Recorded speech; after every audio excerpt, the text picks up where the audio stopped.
Сәлем достар, сіздермен бүгін дәмді әрі тез дайын болатын тефтели сорпасын дайындаймыз.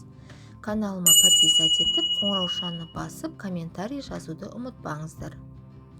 Ең алдымен бізге 4-5 картошка, 1 қызанақ, 1 сәбіз, 1 пияз қажет. Пиязымызды осылай жақсылап, видеодағыдай майдалап турап аламыз. Бөлек бір ыдысқа салып қоямыз. Онан соң сәбізімізді осылай 4-ке бөліп, бұны да жақсылап турап аламыз. Бұны да бөлек ыдысымызға салып, картошкамызды осылай ірілеу қылып 4-ке бөліп тураймыз.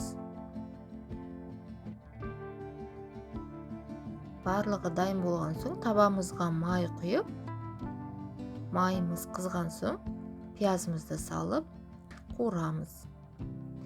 Пиязымыз қуырылған соң сәбізімізді салып, тағы да бетін жауып 5 минуттай қуырамыз. Одан соң үстіне картошканы салып, жақсылап араластырып, тағы 5 минуттай бетін жауып қуырамыз.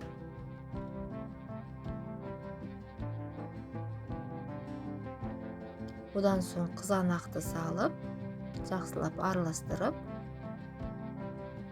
дәміне қарай тұз салып,